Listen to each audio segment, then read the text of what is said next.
Madam నమస్తే అండి. నమస్కారం అండి. ఏం పేరు అండి? నా పేరు వై పద్మావతి. పద్మావతి గారు. ఏం చేస్తుంటారు? నేను హౌస్ వైఫ్ను. House wife. ఎక్కడ మేడం ఉండేది ఎక్కడ? నేను వినాయక నగర్ రోడ్ నెంబర్ 10లో ఉంటున్నాను. అంటే ఇప్పుడు ఇది కుక్కట్పల్లి కిందకి వస్తుందా? కుక్కడపల్లి నియోజకవర్గ కాన్స్టెన్సీ. ఎట్లుంది మేడం మరి మీ నియోజకవర్గంలో పరిస్థితి చూస్తా ఉంటే? నియోజకవర్గంలో చాలా మంచిగానే ఉంది. ప్రతి ఒక్క దాన్ని కూడా బాగా మంచిగా జరిపిస్తున్నారు. ముఖ్యంగా ఈ రోజు ఆగస్టు 15 కాబట్టి స్వాతంత్ర దినోత్సవ శుభాకాంక్షలు ప్రతి ఒక్కరికి తెలియజేసుకుంటున్నాను. తర్వాత ఒకటేంటంటే మా యొక్క ప్రజల పక్షాన్ని కూడా ప్రతి ఒక్కరు మంచిగానే సహాయం చేస్తున్నారు. ప్రజల యొక్క ఇప్పుడు 6 గ్యారెంటీల విషయాల్లో కూడా మంచిగానే ప్రజలకు పాలన పరంగా ఓకే మంచిగానే జరుగుతుంది. ప్రతి ఒక్కరికి 6 గ్యారెంటీలు కూడా మంచిగానే అందుబాటులోనే ఉంటున్నాయి, అందుకుంటున్నారు మంచిగానే. ప్రధానంగా ఇప్పుడు 6 గ్యారెంటీలు అంటే కాంగ్రెస్ ప్రభుత్వం వచ్చిన తర్వాత ప్రజాపాలన అంటా ఉంది. మహిళల్ని కోటీశ్వరులు చేస్తా, ఈ మహిళా సంఘాల రుణాలు కావచ్చు, అదేవిధంగా ఈ ఫ్రీ బస్ కావచ్చు, 2500 ఇస్తా అని చెప్పి ఇట్లా చాలా పథకాలు పెట్టారు మహిళల కోసం ప్రధానంగా. సో ఏంటి అవి ప్రజలంగా అందుతున్నాయా, ప్రజల్లోకి కనిపిస్తా ఉన్నాయా? ప్రజలకు ఫ్రీ బస్సు అవకాశంగానే ఉంది, సన్న బియ్యం అవకాశంగానే ఉంది, ప్రతి ఒక్కరు తీసుకుంటున్నారు. తర్వాత ఉచిత గ్యాస్ కూడా తీసుకుంటున్నారు. తర్వాత 200 తీసుకుంటున్నారు, మంచిగానే జరుగుతుంది. సన్న బియ్యం చాలా మంచిగానే ఉంటుంది, తింటున్న వాళ్ళందరూ కూడా చాలా బాగుంది. ఈ పాలనలో మంచిగానే జరుగుతుంది, మాకు మంచిగానే అభివృద్ధి ఉంది అని చెప్పుకుంటున్నారు అనమాట.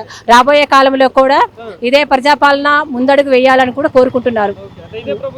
ఇదే ప్రభుత్వం రావాలని కూడా కోరుకుంటున్నారు.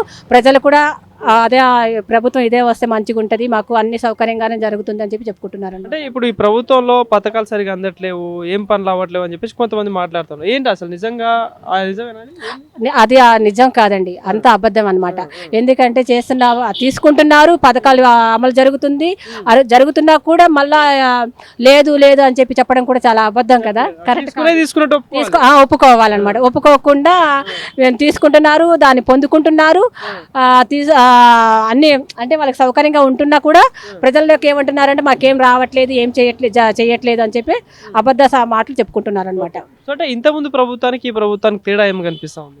ఈ ప్రభుత్వంలో ఏంటంటే అనుకున్న పథకాలు మాత్రం నెరవేరుస్తున్నారు. గడిచిన ప్రభుత్వంలో మాత్రం ఏమి చేయలేదు. ఈ ప్రభుత్వంలో మాత్రం అంత మంచిగానే జరుగుతుంది, అందరికి అందుబాటులోనే ఉంటున్నాయి, ప్రతి ఒక్కటి కూడా మంచిగానే తీసుకుంటున్నారు.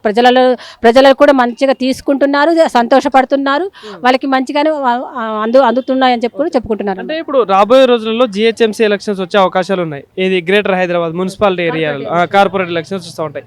సో అంటే ఈ వార్డులు కూడా పెరిగాయి, అంటే ఏమంటారు డివిజన్లు కూడా పెరిగే అవకాశాలు ఉంటాయి. కాబట్టి ప్రధానంగా ఈ కుకట్పల్లి నియోజకవర్గం హైదరాబాద్ ఏరియాలో ఎట్లా ఉంటుంది, ఎవరికి ఏ పార్టీకి ఎక్కువ అవకాశం కనిపిస్తుంది? ఎందుకంటే బీజేపీ అధికారం కోసం ప్రయత్నిస్తూ ఉంది, అటు బీఆర్ఎస్ ఉంది, కాంగ్రెస్ ఉంది. ఎవరికి ఎక్కువ అవకాశం ఉండదు? ఎక్కువ అవకాశం పార్టీ పరంగా చెప్పాలంటే కాంగ్రెస్ పార్టీ మంచి అధికారంలోనే ఉంది. ప్రతి ఒక్క పనులలో కూడా మంచిగానే ముందడుగు వేస్తున్నారు. మా కుక్కడపల్లి నియోజకవర్గ ఇన్ఛార్జ్ శ్రీ బండి రమేష్ అన్న గారు కూడా మా యొక్క ప్రతి ఒక్కరి సమస్యలు కూడా తెలుసుకుంటున్నారు. వీధిగా వెళ్తున్నారు, వీధిగా వెళ్తూ సమస్యలను చూసుకుంటున్నారు, పరిష్కారం చేస్తున్నారు. ప్రజలలోకి వెళ్తున్నారు, పాదయాత్రలు చేస్తూ కూడా అన్ని చూసుకుంటున్నారు. మా డివిజన్ ప్రెసిడెంట్ గారు అయినటువంటి శ్రీ పులి శివకుమార్ గౌడ్ కూడా ప్రజల్లోకి వచ్చారు, ప్రజల సమస్యలు కూడా తెలుసుకుంటున్నారు. అదేవిధంగా సీనియర్ నాయకులు కూడా శ్రీకాంత్ పటేల్ గారు కూడా ముందుకు వస్తున్నారు. మన chairman Kukatpally market chairman Pushpa Reddy గారు కూడా ముందుకు వస్తున్నారు, ప్రజల యొక్క సమస్యలు తెలుసుకుంటున్నారు. ఇంకోటి అంటే ఇప్పుడు ఇంకో సర్ ప్రక్రియ ఒకటి నడుస్తుంది, అంటే ఈ దొంగ ఓట్లు తీసే కార్యక్రమం ఏంటి, దాని మీ అభిప్రాయం ఏంటి? దాంట్లో మాత్రం గతంలో ఏంటంటే దొంగ ఓట్లు చాలా పడి ఉన్నాయి, అవన్నీ వేయటానికి కోసమేనని ఈ ఎస్ఆర్ పథకం పెట్టారు. ఈ ఎస్ఆర్ పథకంలో కూడా చాలా మంది దొంగ ఓట్లు పడకుండా మంచి ఓట్లు ప్రతి ఒక్కరు డోర్ టు డోర్ సర్వే చేసుకుంటూ ప్రతి ఒక్కరిని సర్వే చేసుకుంటూ వాళ్ళ యొక్క గృహాలలో ఎంతమంది ఓట్లు ఉన్నాయి, ఎవరికి ఉంది ఎవరికి లేదు అని చెప్పి తెలుసుకుంటున్నాము. తెలుసుకొని కూడా వాళ్ళ పేర్లు కూడా మేము మెన్షన్ చేయడం జరుగుతుంది. ఫైనల్గా రాబోయే రోజులలో ఏ ప్రభుత్వం వస్తే బాగుంటుంది అనుకుంటున్నారు, ఎవరు ముఖ్యమంత్రి అయితే బాగుంటుంది అనుకుంటున్నారు? మన రాష్ట్ర ముఖ్యమంత్రి శ్రీ యనమల రేవంత్ రెడ్డి గారు ముఖ్యమంత్రిగా ఉంటే చాలా బాగుంటుంది అని అనుకుంటున్నాము. ఎందుకంటే ఎన్నో పథకాలు పెట్టారు, పథకాలు కూడా అమలు చేస్తున్నారు. ఇప్పుడు కోటి మందికి కోటీశ్వరం చేస్తాననే మాట కూడా ఇచ్చి ఉన్నారు.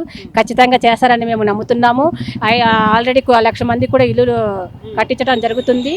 వచ్చే వారం నుండి స్టార్ట్ చేస్తున్నారు. నిన్ననే మన కుక్కడపల్లి హౌసింగ్ బోర్డులో మీటింగ్ జరిగింది. రేవంత్ రెడ్డి గారు వచ్చారు, మన ముఖ్యమంత్రి గారు రేవంత్ రెడ్డి అన్నగారు వచ్చారు. వచ్చిన తర్వాత మీటింగ్ లో కూడా అందరికీ మంచి సంతోషంగా హ్యాపీగా ఫీల్ అయ్యారనమాట.